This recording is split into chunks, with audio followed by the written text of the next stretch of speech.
আরব বিশ্বের মুসলমানদেরকে আল্লাহ অঢেল সম্পদ দিয়েছে, কিন্তু আরব বিশ্বের মুসলমানরা সেই অঢেল সম্পদ পর্যটন এবং বিনোদনে লাগিয়ে দিচ্ছে। এক পাশে ইসরায়েল ফিলিস্তিনের মাটিতে গাজায় হাজারো মুসলমানদেরকে বম মেরে হত্যা করতেছে নিষ্ঠুর, নির্দয়, নির্মমভাবে।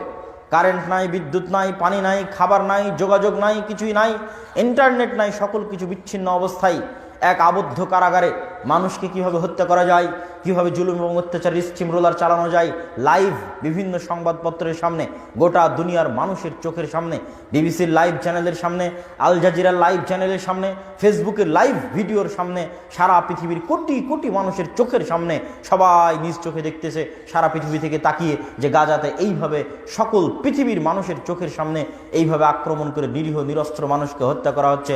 অথচ তার পাশেই মুসলমানেরা চেষ্টা করছে কিভাবে তারা ফুটবল বিশ্বকাপ আয়োজন করবে, কিভাবে বিভিন্ন দেশ বিদেশে দামি দামি খেলোয়াড়দেরকে ভাড়া করে নিয়ে আসবে, নায়ক নায়িকা এবং গায়ক গায়িকাদের ভাড়া করে নিয়ে এসে ড্যান্স এবং নাচ গানের আয়োজন করবে, এগুলো নিয়ে ব্যস্ত আছে। অথচ তাদের কাছে টাকা আছে, তাদের কাছে পয়সা আছে, তারা চাইলে মুসলমানদের শিক্ষার জন্য ব্যাপক যুগান্তকারী বৈপ্লবিক পরিবর্তন সাধন করতে পারত। তারা শিক্ষার জন্য কাজ করেনি এ কথা নয়, কিন্তু শিক্ষা তাদের ফোকাস নয়, তাদের মূল ফোকাস হচ্ছে পর্যটন এবং বিনোদন। আর পর্যটন এবং বিনোদনের জন্য সবচেয়ে বড় উপযোগী মাধ্যম, মধ্যপ্রাচ্যের হাতে সবচেয়ে বড় উপযোগী মাধ্যম হচ্ছে, কেন সেটাও আপনাদের বলে যাই, ইউরোপ এবং আমেরিকা হচ্ছে শীত প্রধান দেশ, আর শীত প্রধান দেশে মুসলমানরা কখনো বিজয় অভিযান পরিচালনা করতে পারেনি। আল্লাহ সুবহানাহু ওয়া তাআলা ভালো জানে কেন পারেনি। মাত্র কয়েকটা ইউরোপিয়ান কান্ট্রি মুসলমানরা বিজয় করেছিল, তার মধ্যে একটা তুরস্ক, তার মধ্যে একটা স্পেন। স্পেন তো হাত থেকে চলে গেছে, শুধু তুরস্ক আছে। আর কসোভো নামে একটা মুসলিম কান্ট্রি আছে, আর ওই কসোভোর আশেপাশে কিছু ইউরোপিয়ান মুসলিম কান্ট্রি ছিল, কিন্তু সেগুলো হারিয়ে গেছে, শুধু কসোভো নামে একটি মুসলিম কান্ট্রি আছে। তো যেটা বলছিলাম, ইউরোপ এবং আমেরিকা হচ্ছে শীত প্রধান দেশ। শীত প্রধান দেশে সমুদ্রে গোসল করা যায় না, মাত্র 2 থেকে 3 মাস হয়তো সামার সিজন থাকে, তথা গ্রীষ্মকাল থাকে, যে গ্রীষ্মকালে হয়তো তারা সমুদ্রে নামতে চাইলে নামতে পারবে, বাকি কোনো সময় 7-8 মাস 9-10 মাস সমুদ্রে পা দেওয়ার মতো অবস্থা থাকে না, নদীতে পা দেওয়ার মতো অবস্থা থাকে না, এত কনকনে ঠান্ডা। এই জন্য সারা পৃথিবীর সবচেয়ে গরম অঞ্চল হচ্ছে মধ্যপ্রাচ্য।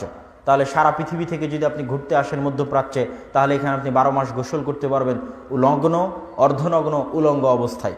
এটাকে কাজে লাগিয়েই তারা পর্যটন এবং বিনোদন শিল্প গড়ে তুলেছে, যেন পৃথিবীর সকল দেশ থেকে মানুষজন এখানে আসতে পারে এবং এখানে তাদের যাবতীয় বিনোদন এবং চাহিদা পূরণ করতে পারে।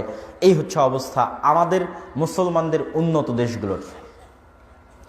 আমি যদি এবার ভারতের অবস্থা বলি, তাহলে ভারতে এমনও স্টেট আছে, আমি ভারতের মুসলমানদের ছোট করার উদ্দেশ্য নয়, ভারতে এমনও প্রদেশ আছে যে সমস্ত প্রদেশে যদি আপনি মামলার জরিপ করেন আদালতে গিয়ে, পরিসংখ্যান এবং এগুলো প্রকাশিত লিখিত পরিসংখ্যানও আছে, যদি পরিসংখ্যান করেন তাহলে দেখতে পাবেন যে এমনও আদালত আছে, এমনও থানা আছে যেখানে 100টা যদি চুরি, ডাকাতি, জুয়া, মদ, নেশার মামলা থাকে, তাহলে তার 80টা মামলা, তার 90টা মামলা হচ্ছে মুসলমানদের নামে। মিথ্যা মামলা নয়, সত্য মামলা। আমি মিথ্যা মামলার কথা বলিনি, কেননা মিথ্যা মামলা তখন হবে যখন জঙ্গিবাদের নামে গ্রেফতার করবে। যে ভারতে যদি কোনো মুসলমানকে গ্রেফতার করে জঙ্গিবাদের নামে, তাহলে ধরে নেওয়া যেতে পারে যে 90% এটা মিথ্যা। কিন্তু এই মামলাগুলো বেশিরভাগ হচ্ছে সত্য মামলা, তথা একটা থানায়, একটা জেলায়, একটা আদালতে 80% চুরি, ডাকাতি, মদ, জুয়া, গাঞ্জার মামলা হচ্ছে মুসলমানদের বিরুদ্ধে। তাহলে আপনি এদেরকে মুসলমান বলবেন না একটা গাঞ্জাখোর জাতি বলবেন, মদখোর জাতি বলবেন, একটা জুয়াখোর জাতি বলবেন? বলেন, এইরকম মদখোর জুয়াখোর জাতিকে কি জন্য আল্লাহ সুবহানাহু ওয়া তাআলা বিজয় দিবে, আর কি জন্য আল্লাহ সুবহানাহু ওয়া তাআলা তাদেরকে সামনের দিকে এগিয়ে যাওয়ার সুযোগ দিবে, আর কেনই বা তাদেরকে বিধর্মীদের দিয়ে শাস্তি দিবে না? কেন দিবে না? আপনি যদি বাংলাদেশের চিত্রের কাছে আসেন, যেই দেশে আমরা বসে আছি, বাংলাদেশের শিক্ষা ব্যবস্থা, বাংলাদেশের সমাজে শিক্ষার ভূমিকার অবস্থায় যদি আসেন, তাহলে একটা ছোট্ট উদাহরণ দিই। ঢাকা বিশ্ববিদ্যালয়ে যদি ফুটবল বিশ্বকাপ হয়, ক্রিকেট বিশ্বকাপ হয়, তাহলে দেখবেন ঢাকা বিশ্ববিদ্যালয় পরিপূর্ণ হয়ে গেছে ছাত্রছাত্রীতে বড় স্ক্রিনে খেলা দেখার জন্য। এবং কিছুদিন আগেও এই দৃশ্য সমগ্র বিশ্বে টুইটার এবং ফেসবুকে ভাইরাল হয়েছে।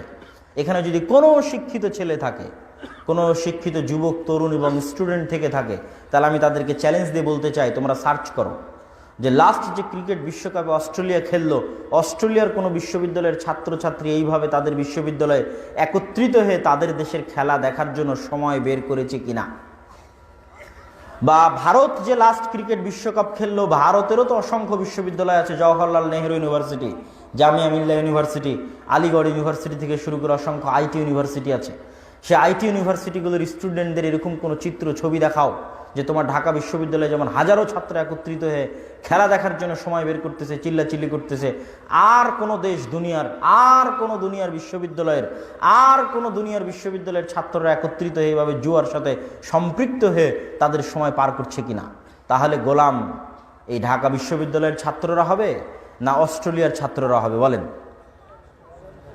উত্তর দেন। যে ঢাকা বিশ্ববিদ্যালয়ের ছাত্ররা ভবিষ্যতে গোলাম হবে না অস্ট্রেলিয়ার ছাত্ররা গোলাম হবে?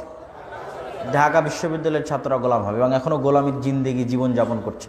আমরাও গোলাম অবস্থায় জীবনযাপন করছি, তারাও গোলাম অবস্থায় জীবনযাপন করবে। একটা জিনিস মনে রাখবেন, মানুষের ভিতরে যখন শিক্ষা থাকে না, মানুষের ভিতরে যখন জ্ঞান থাকে না, তখন তাকে দাস এবং গোলাম বানানো সহজ।